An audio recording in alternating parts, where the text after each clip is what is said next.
तो जब से उत्तराखंड को आज़ादी मिली, उत्तराखंड अलग हुआ यूपी से, तब से पलायन का मुद्दा जो है वो छाया रहता है। सत्ता में चाहे कोई क्यों ना हो, बीजेपी हो, कांग्रेस हो, कोई भी हो, पलायन का मुद्दा बदस्तूर ऐसे ही जारी रहता है। सरकार आने से पहले लोग कहते हैं पलायन खत्म किया जाएगा, कि एक बड़ा मुद्दा है, और ख़त्म करने के बाद सब कहते हैं, लेकिन ख़त्म किसने किया, किसने नहीं किया, और कितना ख़त्म हुआ और कितना ख़त्म नहीं हुआ, किसने काम किया, किसने काम नहीं किया, इन्हीं सब विषयों पर आज हम चर्चा करेंगे। हमारे साथ हमारे मेहमान भी जुड़ चुके हैं। हमारे साथ संजीव वर्मा जुड़ चुके हैं, भाजपा प्रवक्ता हैं, जितेंद्र बिष्ट जुड़ चुके हैं, कांग्रेस नेता हैं, दीपक रावत जुड़ चुके हैं, यूकेडी के नेता हैं, प्रेम पंचोली जी जुड़ चुके हैं, वरिष्ठ पत्रकार है। आप सभी मेहमानों का बहुत बहुत स्वागत है। तो सबसे पहले रुख हम जितेंद्र बिष्ट जी आपका कर लेते हैं। जितेंद्र भाई, पलायन को लेकर आप लोगों की सोच क्या है? आपकी पार्टी सत्ता में भी रही और मेरे ख्याल से 10 साल आपने भी उत्तराखंड में सत्ता का सुख भोगा है, अगर मैं गलत नहीं हूं तो। ऐसे में पलायन क्यों नहीं रोक पाए आप लोग? ऐसी नीति क्यों नहीं बना पाए? और अभी क्या कुछ आपको लग रहा है नीति होनी चाहिए?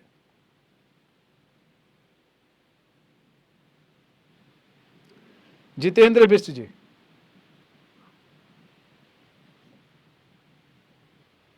जितेंद्र भाई, आपको आवाज आ रही है मेरी? लगता है जितेंद्र बिष्ट जी से हमारा संपर्क टूट गया। हम दोबारा संपर्क साधेंगे। संजीव वर्मा जी, अब आपका ही रुख कर लेते हैं। संजीव भाई, पलायन को लेकर आपके मुख्यमंत्री भी जब मुख्यमंत्री बनने से पहले उन्होंने कहा था बड़ी समस्या है और इसको हम दूर करेंगे, और कई तरह की समिति गठित कर दी। बावजूद इसके अभी तक क्या हुआ है? पलायन को लेकर सरकार कितना सजग है और क्या काम कर रही है? मनीष जी, देखिए, कांग्रेस जो लगातार पलायन के ऊपर आरोप प्रत्यारोप करती रही है, ये वही कांग्रेस है जिनके एक बड़े स्वर्गवासी नेता बोलते थे कि उत्तराखंड मेरी लाश पर बनेगा, और लगातार ये लोग उत्तराखंड का विरोध करते रहे। उत्तराखंडियों के ऊपर इन लोगों ने गोली चलवाने का काम किया। समाजवादी पार्टी के कोलिशन पार्टनर थे ये उस समय।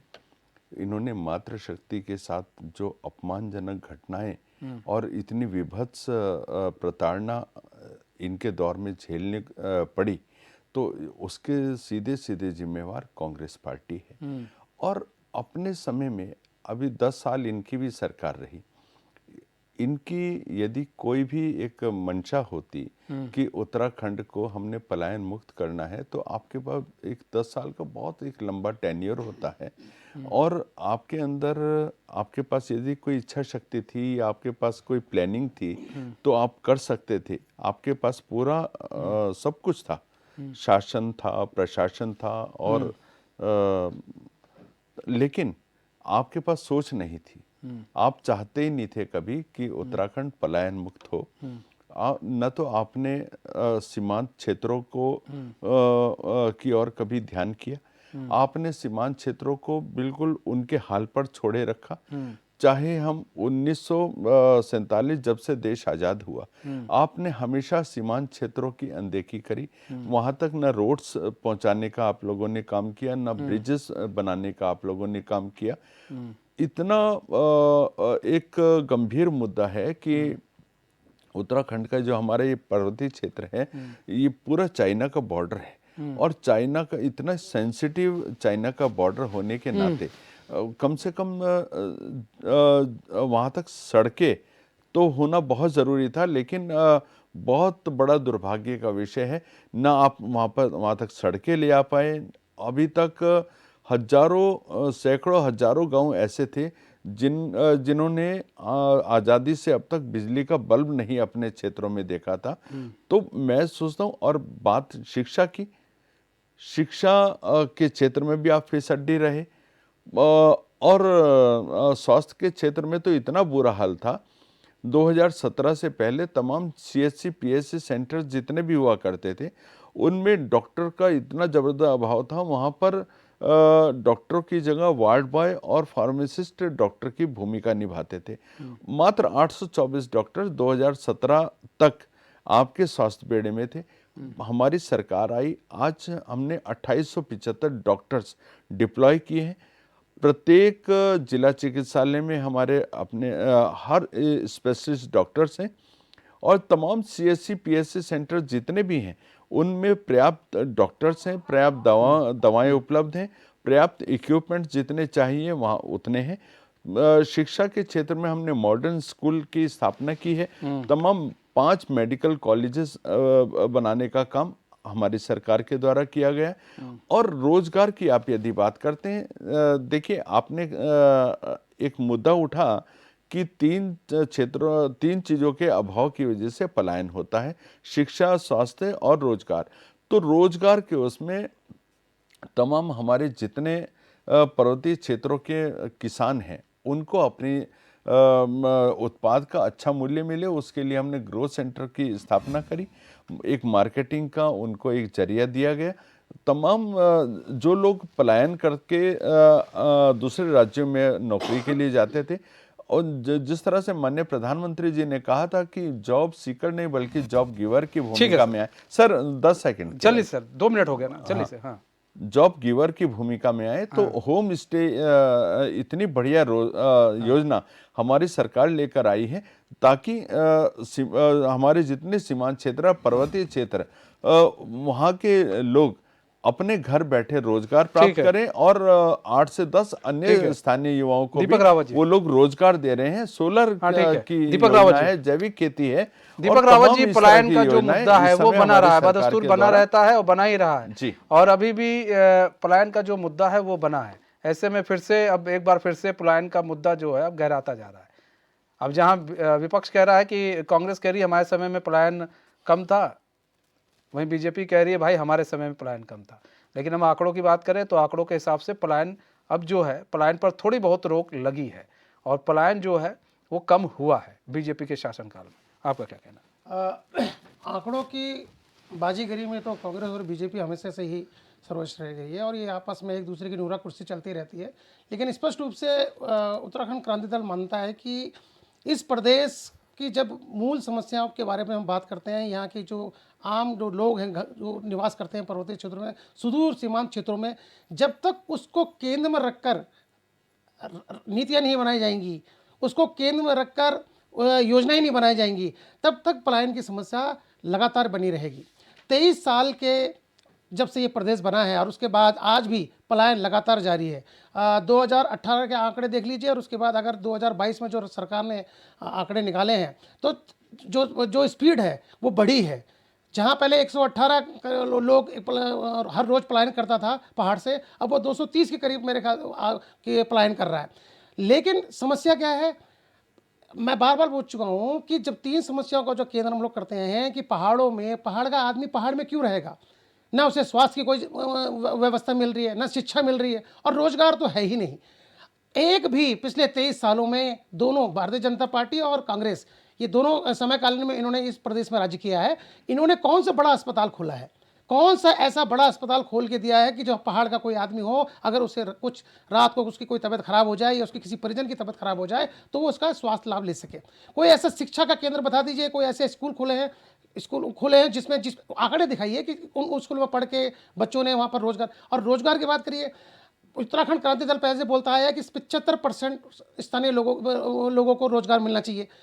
रोजगार के मामले में आज तक ये सरकार एक आंकड़े पर पेश नहीं कर पाई है कि वो 75% कहाँ है, कहाँ रोजगार दिया गया है, किस सरकारी और अर्ध सरकारी और कहाँ किस वर्ग के किस औद्योगिक उसमें रोजगार दिया गया, ये आज तक सरकार स्पष्ट नहीं कर पाई है। लेकिन हमेशा जब आप कोई डिबेट करेंगे तो आंकड़ों की बाजीगरी मैं स्पष्ट कर चुका हूँ, ये आते हैं बैठते हैं कि ये हुआ। अगर इतना ही था, अगर ये सत्य है तो कहीं ना कहीं पर पलायन रुकता, पलायन कम होता। लेकिन पलायन जो आंकड़ों की बाजीगरी है उसमें बहुत 2 साल के जो ये आंकड़े बता रहे हैं 2018 से 2022 में, इसमें आपको भी ज्ञात होगा कोरोना काल था, बहुत से लोग अपने गांव में वापस आए जो बाहर काम करते थे।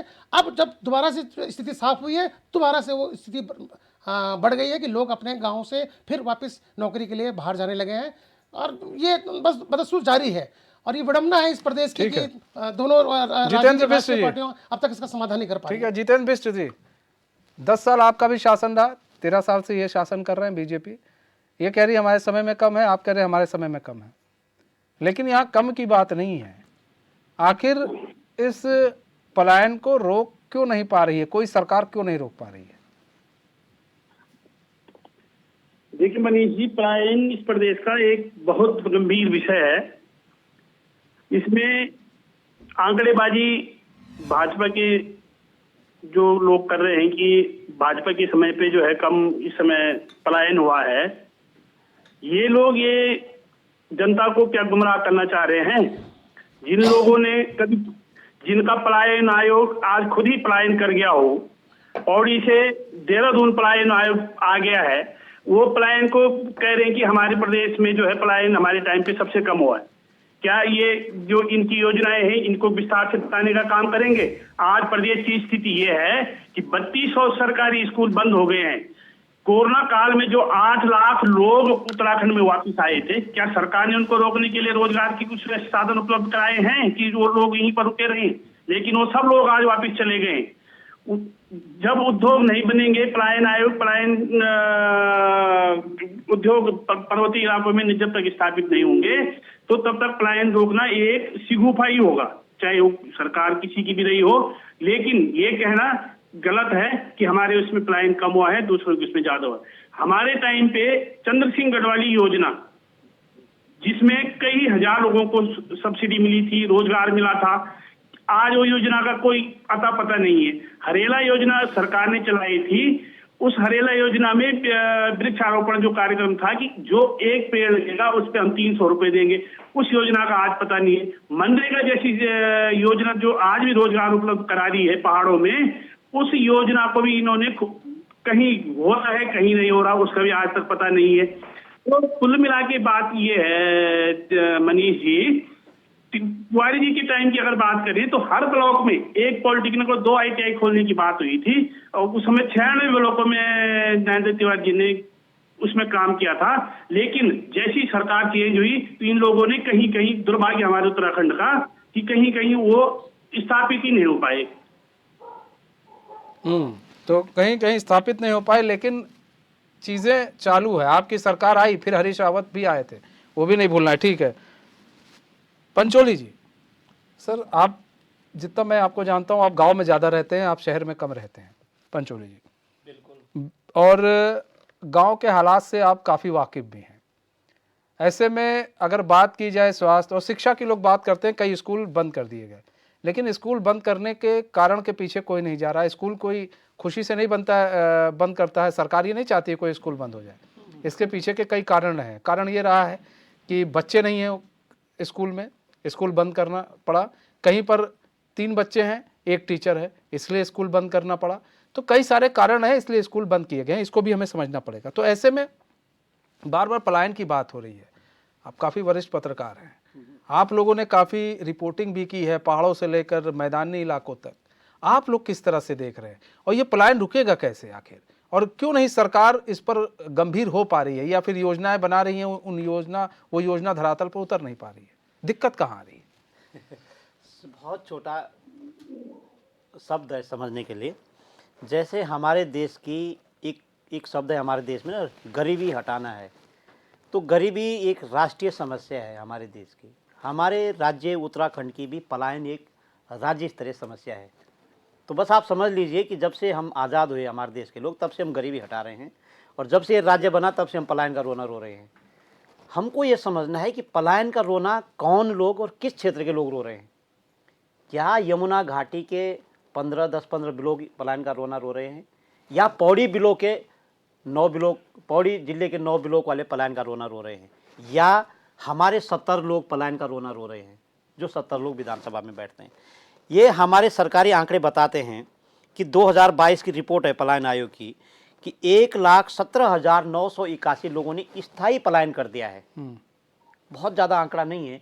1,25,000 लोगों ने टिहरी बांध के कारण पलायन हुए और हमेशा के लिए पलायन हुए। उससे कम आंकड़ा है जो रोजगार के लिए पलायन हुए हैं। टिहरी से तो विस्थापित हुए, बेचारा वापस जा नहीं पाते, वहां तो पानी है।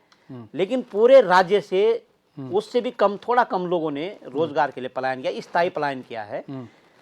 पर पलायन आयोग ने ये कभी नहीं, उन लोगों की लिस्ट नहीं बनाई 1 लाख लोगों की, फलाना फलाना फलाना नाम, फलाना गांव, और क्यों पलायन किया है, क्या कारण था पलायन का।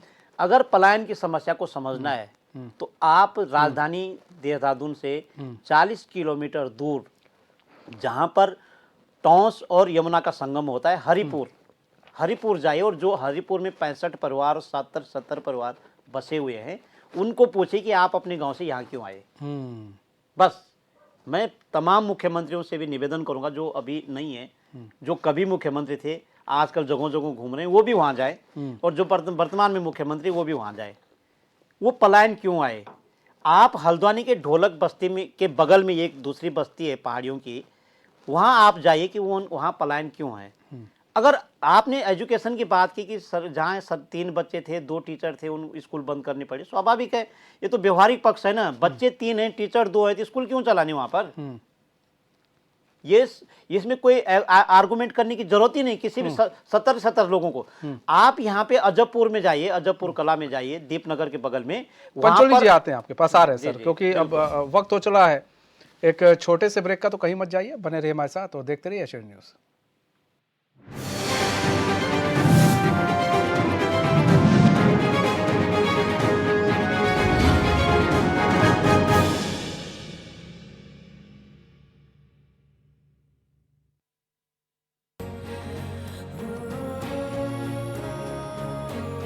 उग रहा है उम्मीद का नया सूरज। HNN 24/7, जुनून सच दिखाने का। सिविल सेवा की तैयारी करने वाले राज्य के युवाओं की उत्तराखंड सरकार कर रही है सीधी मदद। ऐसा पहली बार हुआ है जब किसी मुख्यमंत्री ने प्रतियोगी परीक्षाओं की तैयारी करने वाले युवाओं को आर्थिक सहायता देने का फैसला लिया हो। संघ और उत्तराखंड लोक सेवा आयोग की प्रारंभिक परीक्षा पास करने वाले अभ्यर्थियों को 1 लाख रुपए की धनराशि प्रदान की जा रही है। यूपीएससी द्वारा आयोजित NDA, CDS, Indian naval academy और इंडियन एयरफोर्स की तैयारी करने वाले युवाओं को भी इस योजना का लाभ दिया जा रहा है। आर्थिक अभाव में किसी की तैयारी प्रभावित न हो, इसी उद्देश्य से मुख्यमंत्री पुष्कर सिंह धामी ने इस योजना की शुरुआत की। जो बच्चे सिविल सर्विसेज की तैयारी करते हैं उनको पढ़ने के लिए या बुक्स खरीदने के लिए कुछ पैसों की आवश्यकता होती है, जो काफ़ी सारे छात्र छात्रा ऐसे होते हैं जिनके घर वाले अफोर्ड नहीं कर सकते, जिनके लिए मुख्यमंत्री धामी जी द्वारा एक बहुत अच्छी स्कॉलरशिप की स्कीम चालू करी गई है, जिसके द्वारा उनको आर्थिक सहायता दी जाती है, जिससे कि हर कोई बच्चा, चाहे गरीब हो, चाहे अमीर हो, चाहे कैसा भी हो, कई बच्चों की परसेंटेज आने के बावजूद भी, सब कुछ सेटिस्फाइड होने के बाद भी फिर भी वो आगे नहीं हो पाते। उसका यह कारण है कि कभी घर में स्थिति कभी खराब हो जाना, कभी कुछ किसी रीज़न से। तो उन्होंने बहुत ही अच्छा करा है कि हम सबको आगे हमारे भविष्य के लिए कि अच्छे से अच्छा में मिले और अच्छे से अच्छा वह प्राप्त हो।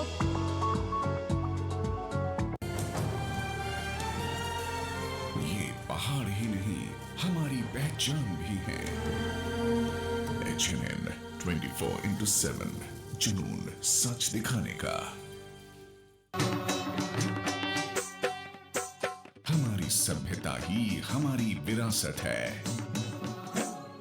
HNN 24/7, जुनून सच दिखाने का। गंगा सी पवित्रता उत्तराखंड के कण कण में है।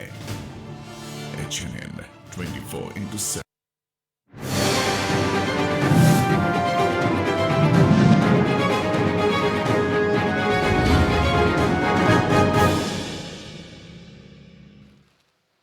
ब्रेक के बाद एक बार फिर से आप सभी का बहुत बहुत स्वागत है। देखिए, एक बड़े गंभीर विषय पर हम चर्चा कर रहे हैं और चर्चा हो रही है उत्तराखंड का जो सबसे गंभीर विषय है वो है पलायन, और इस पलायन को रोका कैसे जाए, इस पर चर्चा हो रही है।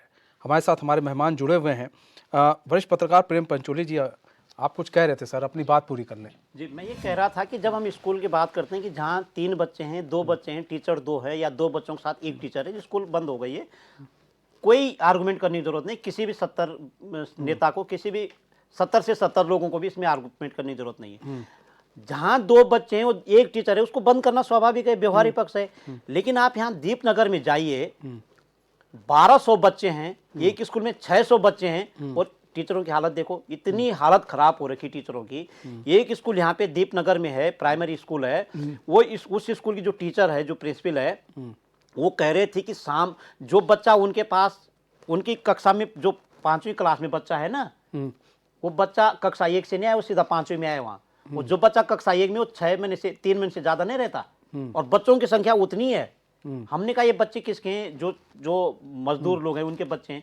50% तो मजदूर लोगों के बच्चे हैं, 50% पहाड़ से जो पलायन हो रखे हैं उनके बच्चे हैं। उस स्कूल को हम ठीक नहीं कर रहे हैं, वहाँ पूरी टीचर नहीं दे रहे हैं, और जहाँ 2 बच्चों की स्कूल बंद हो गए उस पर हम रोना रो रहे हैं। ये व्यवहारिक पक्ष ने हमारे योजना आयोग को, हमारे पलायन आयोग को, हमारे नीति आयोग ये समझना चाहिए कि जो नीति आयोग ने, जो पलायन आयोग ने जो किताब लिखी है, उस किताब में कभी नहीं बताया गया कि फलाने आदमी ने जो पलायन किया क्यों किया, उसके कारण को क्यों नहीं ढूंढा। उस किताब के आंकड़ेबाजी के अलावा उस किताब में कुछ नहीं है। और इस आंकड़ेबाजी से कब बाज आओगे, मेरा एक निवेदन है। और आंकड़ेबाजी से बाज आना पड़ेगा। संजीव वर्मा जी, देखिए बड़ी बात है, और प्रेम पंचोली जी ने बड़ी अच्छी बातें कही हैं, बड़ी बात कही है। उन्होंने कहा है कि देखिए, वो बता भी रहे हैं कि आप यहाँ जाकर देखिए स्कूल में, जो स्कूल बंद हो रहे हैं भाई, जहाँ पर 2 बच्चे 1 टीचर, वहाँ पर बंद करना स्वाभाविक है, और उस पर किसी विपक्ष को चिल्लाना नहीं चाहिए। लेकिन जहाँ पर 600-700 बच्चे हैं, वहाँ पर टीचर नहीं है, वहाँ पर तो स्वाभाविक है, वहाँ पर व्यवस्था ठीक होनी चाहिए। दूसरी चीज़, एक बड़ी चीज़ उन्होंने बोली है, देखिए यही है, पत्रकार जो है वो 10 कदम आगे सोचता है। अब उनकी बात सही है कि यहाँ पर जितने लोगों ने पलायन करा है उनसे बातचीत की जाए कि आपने पलायन क्यों किया है, आखिर आपके पलायन के पीछे का रीज़न क्या है, और उनके रीज़न को समझा जाए, और समझकर उसे दूर करना ये सरकार का ही काम है, और किसी का काम तो है नहीं। अगर उनको नौकरी नहीं मिल रही है, क्यों नौकरी नहीं मिल रही है, घर में कौन लोग कितना पढ़ा लिखा है, कितनी चीज़ें उनको चाहिए, क्या व्यवस्था है, अगर सरकार करके दे तो शायद उत्तराखंड में रिवर्स पलायन जो है बहुत तेज़ी से रिवर्स पलायन होगा, जब लोगों को यहीं पर सब कुछ मिल जाएगा। लेकिन ऐसा किसी भी सरकार और कोई भी सरकार नहीं कर रही है। मनीष जी, देखिए, मैं बारी बारी से आपकी बात का जवाब देता हूँ। जिस तरह से एक तो पक्ष हुआ कि हमारे जितने युवा हैं, युवतियां हैं, और जो हमारी मातृशक्ति, यदि वो जॉब के लिए कहीं अन्यत्र राज्यों में जाते हैं, अन्यत्र शहरों में जाते हैं, अपना गांव, घर और शहर छोड़कर, एक तो हो गया डेवलपमेंट के लिए पलायन। वो न केवल उत्तराखंड बल्कि पूरा हर राज्य से होता है, और बड़े से बड़े जो विकसित राष्ट्र हैं वहाँ पर भी ये होता है, क्योंकि हर आदमी सोचता है कि मैं और उन्नति करूं, उन्नति के लिए पलायन हुआ। एक पक्ष ये हुआ, और दूसरा पक्ष, जैसे भी आपने कहा कि रोजगार की तलाश में, और अपना गांव, घर और अपनी चौपाल को छोड़कर आदमी अन्यत्र जगह जा रहा है, तो उसके लिए सरकार निरंतर प्रयासरत है और निरंतर काम कर रही है, बहुत गंभीरता के साथ काम कर रही है। आपको जानकारी देता हूँ, आज हमारे प्रदेश में 6 लाख महिलाएं एनजीओ ग्रुप से जुड़ी हैं, जो अपने एनजीओ चला रही हैं। उसमें अलग अलग तरीके के उत्पादों का उत्पादन कर रही हैं। सरकार ने उनके उत्पादों के लिए ग्रोथ सेंटर की स्थापना की है, मार्केटिंग के लिए उनको एक बाज़ार उपलब्ध कराया है। 50% से 75% तक उन महिलाओं को, मातृशक्ति को सरकारी सहायता दी जा रही है। तमाम इक्विपमेंट्स की जो उनको आवश्यकता है, कच्चे माल की उनको आवश्यकता है, वो तमाम उपलब्ध कराया जा रहा है। जैविक खेती होगी, हॉर्टिकल्चर हो गया, अरोमा हो गया, और ये अपना सोलर हो गया। इन सारी चीज़ों से, ताकि हमारे जो ग्रामीण अंचल हैं, सीमांत क्षेत्र हैं या पर्वतीय क्षेत्र हैं, वहाँ के युवाओं को अपने घर बैठे ही काम मिले। और जैसे मैंने पहले भी जिक्र किया होम स्टे का, तो होम स्टे में भी आप ये देखिए कि अपने घर में रोजगार मिल रहा है, और न केवल संजीव भाई देखिए, आप अच्छी चीज़ बता रहे हैं, और ये हो रहा है, ये हम लोग भी देख रहे हैं, हम भी देख रहे हैं, खबर भी चलाते रहते हैं, ये हो रहा है, ठीक है। लेकिन ये हो रहा है जो वहाँ पर है, अब जो सरकार जो दे रही है, जो वहाँ पर है उनके लिए हो रहा है, सरकार कोशिश कर रही है। लेकिन सर, यहाँ पर सवाल ये है, जो पलायन कर चुके हैं, अब एक जो चुनौती ये है, जो पलायन कर चुके हैं उनको वापस लाना। आप कह रहे हैं कि कई लोग रोजगार के लिए बाहर गए, ठीक है, आपकी बात भी सही है। लोग, बहुत लोग होते हैं रोजगार के लिए अपना शहर छोड़ देते हैं, कई लोग विदेश चले जाते हैं, आपकी बात बिल्कुल सही है। लेकिन यही तो हमें जानना है कि यहाँ पर कई लोग ऐसे हैं जो मैदानी क्षेत्रों में आ गए हैं, कई लोग ऐसे हैं जो यहाँ पर 10,000 की नौकरी कर सकते हैं लेकिन दिल्ली में बैठे हुए हैं, यूपी में बैठे हुए हैं। तो ऐसे लोगों को हमें चिन्हित करना है, ऐसे लोगों से बातचीत करनी है कि वो दोबारा अपने गांव में आ सके। ठीक है, सरकार काम कर रही है, आपने बताया कि हर क्षेत्र में एनजीओ को काम दिया जा रहा है, लेकिन आज भी पलायन हो रहे हैं। आप अभी भी पलायन ऐसा नहीं है कि वो रुके हैं और लोग नहीं कर रहे हैं, कुछ ऐसे इलाके हैं जहां से पलायन ज्यादा हो रहे हैं सर। तो हमें इस सिनेरियो को भी देखना पड़ेगा, इन तस्वीरों को भी देखना पड़ेगा। संजू भाई। मनीष जी देखिए, उसके लिए सरकार पूरी तरह से पूरी गंभीरता के साथ काम कर रही है। और आप कह रहे हैं कि लोग अपना क्षेत्र को छोड़कर जा रहे हैं, तो अब चाहे आप, जैसे हमने पहले जिक्र किया था कि आपने कहा शिक्षा, स्वास्थ्य और रोजगार, ये 3 चीज़ों के अभाव में लोग पलायन कर रहे हैं। तो शिक्षा के क्षेत्र में भी सरकार बहुत गंभीरता से काम कर रही है। स्वास्थ्य की बात आपने पहले करी, तो उसका भी मैंने आपको पहले से जवाब दिया।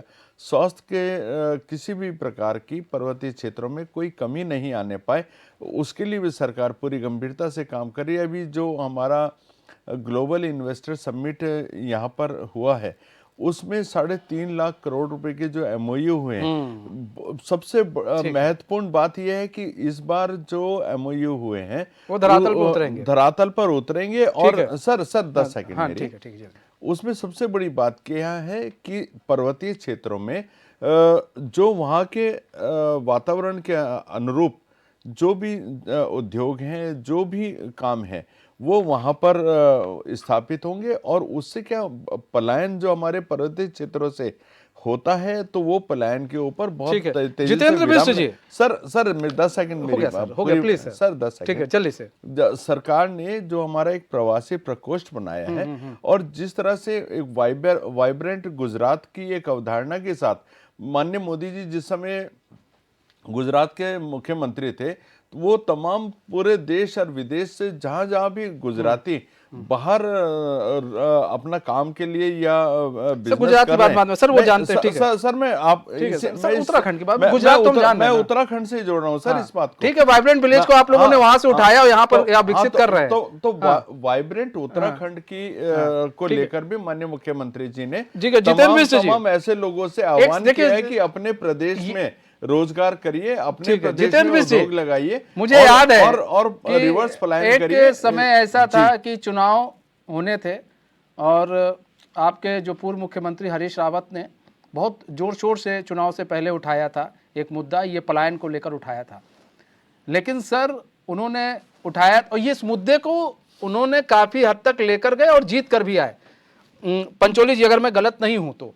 ठीक है, और जनता ने बहुत सहयोग भी दिया और कांग्रेस यहां पर आई। लेकिन हुआ क्या? हुआ ये कि पलायन की संख्या बढ़ गई, पलायन की संख्या बढ़ गई और रिवर्स पलायन पर तो मानो ब्रेक सा लग गया था। तो ऐसे में आप लोगों ने कोई नीति नहीं बनाई थी, सिर्फ ये बोल दिया गया था आप लोग की तरफ से, नहीं जी हम पलायन को रोकेंगे, ये करेंगे वो करेंगे। आज कहीं ना कहीं गलत नीतियों की वजह से लोग पलायन कर गए। आप बीजेपी को कोस रहे हैं, ठीक है, बीजेपी को आप कोस रहे हैं चूंकि आप विपक्ष में हैं, लेकिन कम से कम आप लोग को अपने गिरेबान में भी तो झांकना पड़ेगा कि आपने क्या किया। देखिए मनीष जी, अगर हरीश रावत जी की योजनाओं की अगर बात आप करें, तो अगर वो पूरी तरह से अगर वो सफल होती या उनको थोड़ा समय मिलता, तो चलो गांव की ओर उन्हीं की योजना थी, मेरा गांव मेरी सड़क, उनकी एक रोजगार, जब गांव में सड़क जाएगी तो लोग स्वतः ही रुकना शुरू करेंगे, रोजगार के साधन उपलब्ध होंगे। वृक्षारोपण पे जो मैंने अभी पहले भी कहा था कि एक पेड़ 300 रुपए की बात कही थी, इंदिरा अम्मा इतनी सफल योजना थी जिससे आज हमारे संजीव वर्मा जी भाई कह रहे हैं कि महिलाओं को, स्वयं सहायता समूह को हमने रोजगार देने का काम किया। तो ये हरीश रावत जी की योजना है, क्या हो रहा है आज इंदिरा अम्मा कैंटीनों का? आप स्थिति देख लीजिए उनकी। आप रोजगार की बड़ी बात करते हैं, आप बड़ी बात करते हैं, लेकिन इंदिरा अम्मा कैंटीनों का आज स्थिति ये है कि उनके पास काम ही नहीं है। आप उनको काम दीजिए ना, इन्हीं आप इंदिरा अम्मा को क्यों बंद करना चाहते हैं? तो गरीबों के लिए योजना थी, भ्रष्टाचार के अड्डे बन गए थे, वो लोगों के लिए योजना थी। पर सरकार जैसी बदली इन योजनाओं पे जैसे ऐसे ब्रेक लग गया हो। तो अगर हम बात करें जैसे कई राव में कि हरीश रावत जी की पूरा योजना हरेला योजना थी, तो अगर ये पूरी तरह से धरातल पे उनको एक बार टाइम मिलता उतारने का तो बहुत कुछ हम पलायन को रोक पाते। हम आप हल्द्वानी की बात करें, बहुत दूरस्थ गांव की बात करें, मैं तो देहरादून के बगल के गांव की बात कर रहा हूँ। द्वारा का आदमी जो है रायपुर पलायन कर गया, हल्द्वानी का आदमी थानों पलायन कर गया, धारकोट का आदमी थानों पलायन कर गया, इठाना का आदमी रानी पोखरी में पलायन कर गया। सुनिए ना जितेंद्र भाई अभी भी आपसे आप लोगों से भी मैं नाम पूछ लूं या फिर हरीश रावत से भी कह दूं कि एक लिस्ट बता दीजिए किसने कितना पलायन किया, क्यों पलायन किया। आप लोग भी जवाब नहीं दे पाएंगे। जो सवाल मैंने बीजेपी से किया वही सवाल आपसे है सर, कि पलायन को लेकर भले ही भाषणबाजी खूब हुई, लेकिन इसको लेकर एक लिस्ट और एक ऐसा बकायदा, जैसा पंचोली जी कह रहे थे, वो सीरियस है, बड़े वरिष्ठ पत्रकार हैं, वो सीरियस है, वो बता रहे हैं, वो देख रहे हैं, क्योंकि गांव गांव वो जा रहे हैं, वो देखा उन्होंने, वो बता रहे हैं कि आप जाइए पलायन वालों से पूछिए क्यों पलायन किया, लेकिन आप लोगों को उससे कोई मतलब नहीं है। जितेंद्र भाई, जितेंद्र बिष्ट जी आपको आवाज आ रही है?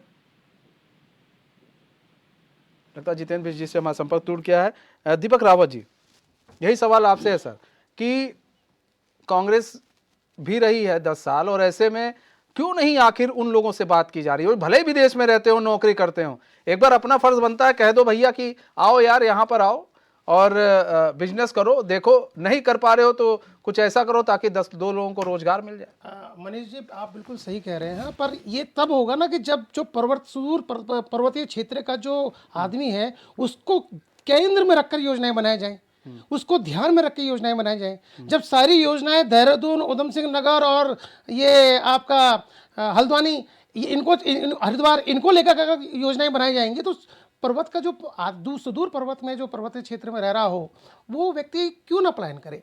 आप उसकी जीवन शैली देखिए ना, अगर वो बहुत सी उसको क्या चाहिए, आप उसको अगर वो तो विकास के नाम पे सबसे ज़्यादा चला जा रहा है।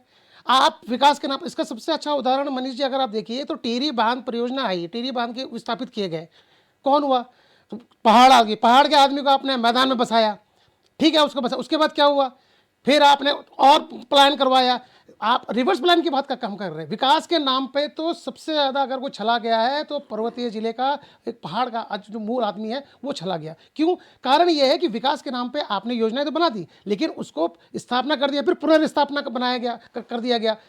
जब तक पर्वतीय क्षेत्र के लोग हैं उनकी समस्याओं के केंद्र में रख के योजनाएं नहीं बनाई जाएंगी तब तक पलायन बदस्तूर जारी रहेगा। आप देखिएगा इसमें कि सबसे बड़ी दिक्कत कहाँ आ रही है कि जो वहाँ की भूमि है वो पथरीली है।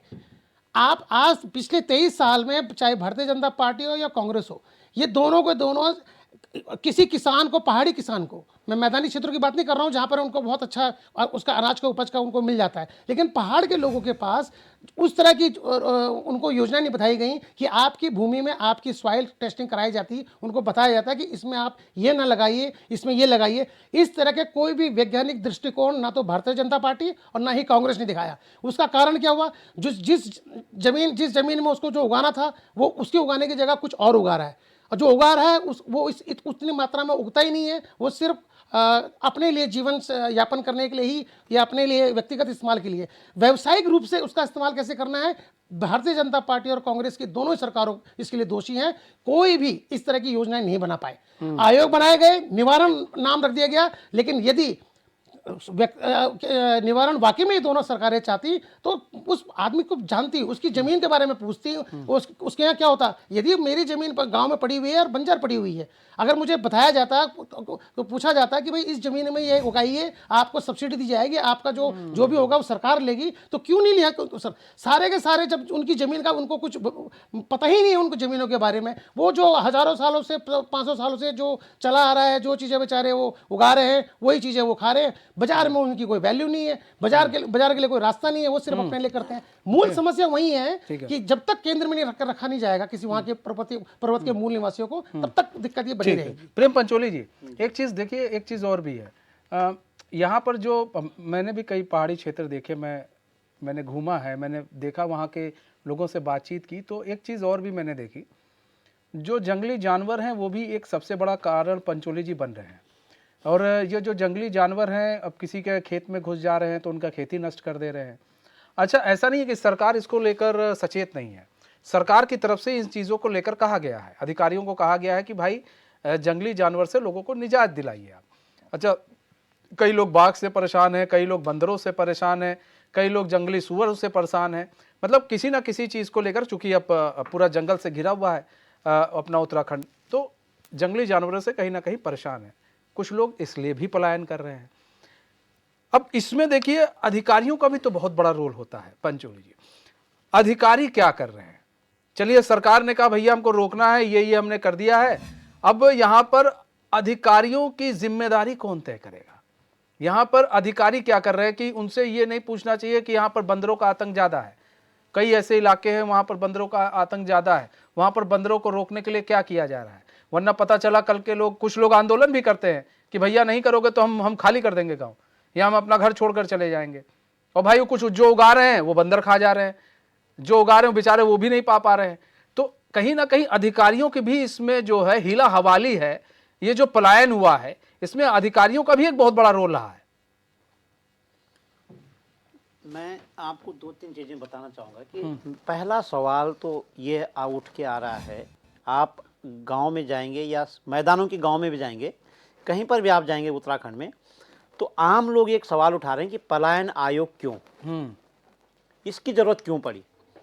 तो सबसे पहला सवाल तो यही कि पलायन आयोग का जो आउटपुट आया है, आंकड़ों की बाजीगरी के अलावा उसके पास कुछ नहीं है, पहला सवाल। और उन्होंने कभी भी ये जहमत नहीं की पलायन आयोग ने कि अगर मनीष वर्मा ने पलायन किया है तो क्यों।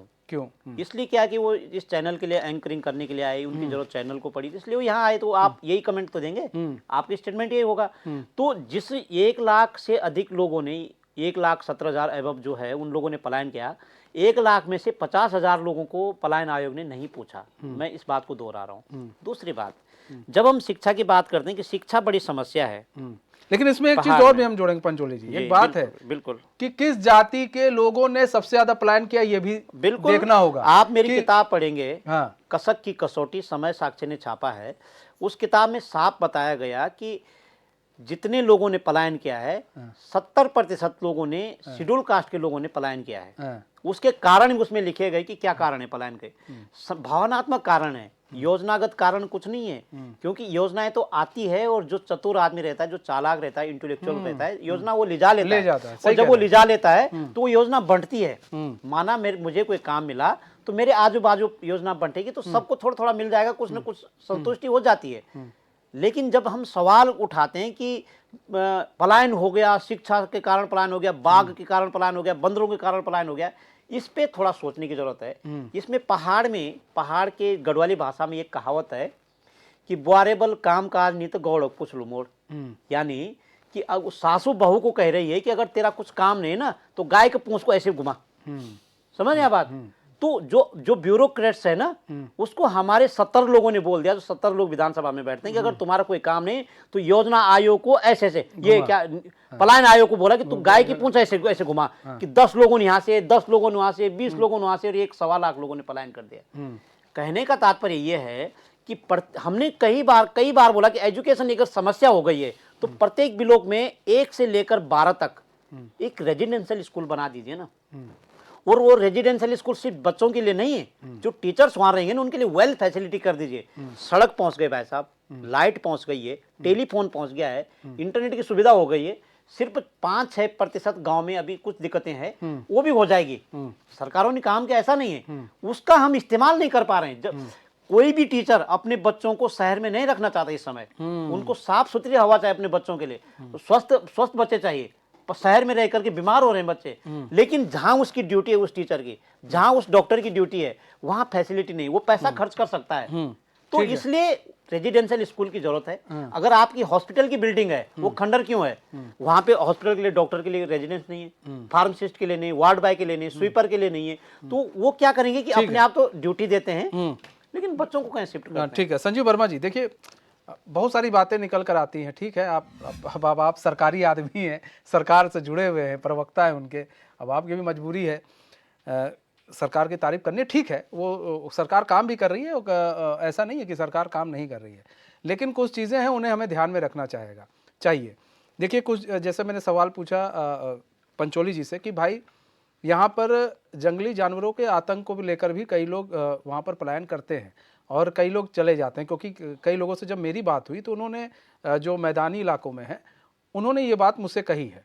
और कई ऐसे लोग हैं जो अभी जैसा पंचोली जी बता रहे हैं, उनमें से कई ऐसे लोग हैं जो भाई कई ऐसी दुविधाएं आ रही हैं जिनको वहाँ से पलायन करना पड़ रहा है।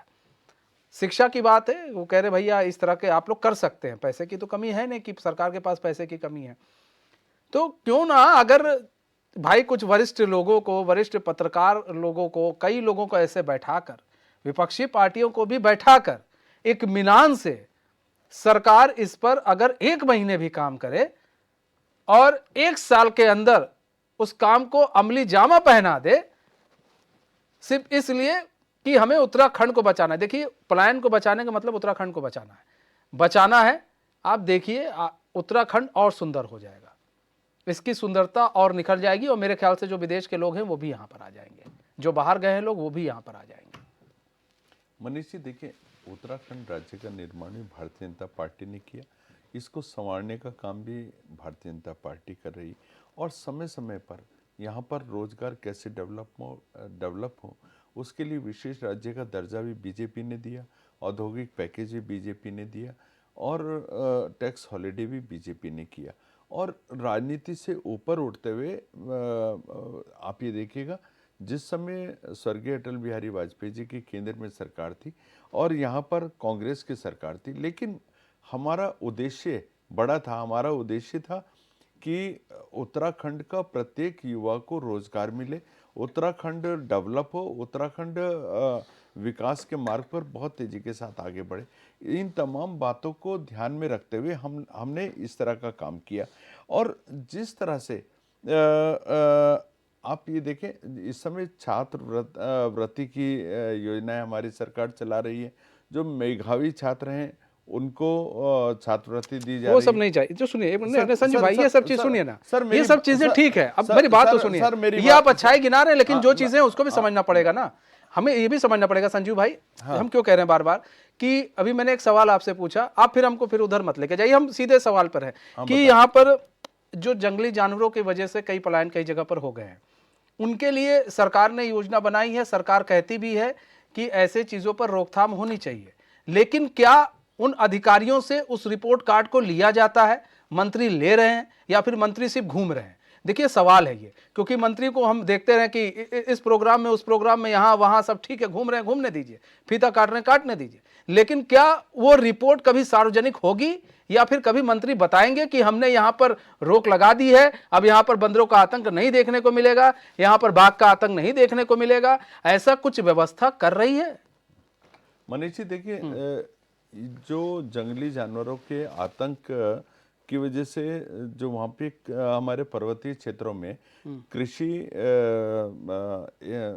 प्रभावित होती है, उसके प्रति सरकार बहुत ज़्यादा गंभीर है। और तमाम ऐसे क्षेत्रों में जहाँ सुअरों का आतंक है, जंगली सुअर जो है कृषि पूरी तरह से उजाड़ देते हैं, तो ऐसी जगहों पर बाड़े लगाने की व्यवस्था सरकार के द्वारा की गई है। हल्का करंट देने की व्यवस्था भी सरकार द्वारा की जा रही है। बंदरों की जहां बहुत ज़्यादा आतंक है, वहां पर बांधेकरण की योजना भी सरकार के द्वारा बहुत युद्ध स्तर पर चलाई जा रही है, ताकि जो हमारा पर्वतीय क्षेत्रों का जो किसान है वो जो अपनी मेहनत कर रहा है उसकी मेहनत जाया न जाए। और सरकार पूरी तरह से गंभीर है। जो हमारे आपने बात बोली, आपने देखिए, आपने योजना बता दी कि ये योजना हम लेकर आ रहे हैं। सरकार ये योजना लेकर आ रही है और अधिकारियों को लेकर नहीं आ रही है, इसमें मतलब आ गई है, इस योजना के तहत काम हो रहा है। आप ये कह रहे हैं काम हो रहा है, काम कर रहे हैं। और मनीष जी एक चीज और भी है, जो हमारी गन्ना बेल्ट है, हमारी गन्ना बेल्ट में हाथियों का आतंक बहुत जबरदस्त होता है। तो यहाँ पर जगह जगह फेंसिंग हो रही है और एक गड्ढे खोदे जा रहे हैं ताकि जंगलों से जानवर उन खेतों तक ना पहुंच पाए। और कई जगह हल्का करंट लगाने की भी व्यवस्था हो रही है। ठीक है संजू भाई, समय कम है। आप सभी मेहमानों का बहुत बहुत धन्यवाद हमारे साथ जुड़ने के लिए और अपना बहुमूल्य समय हमें देने के लिए। तो देखिए, एक महत्वपूर्ण विषय है और इस विषय पर सभी सरकारों को गंभीर होना पड़ेगा कि पलायन को रोका कैसे जाए। फिलहाल हमारे इस खास पेशकश में बस इतना ही। अब मुझे दीजिए इजाजत, तो खबरों के साथ बने रहने के लिए देखते रहिए चैन न्यूज़। नमस्कार।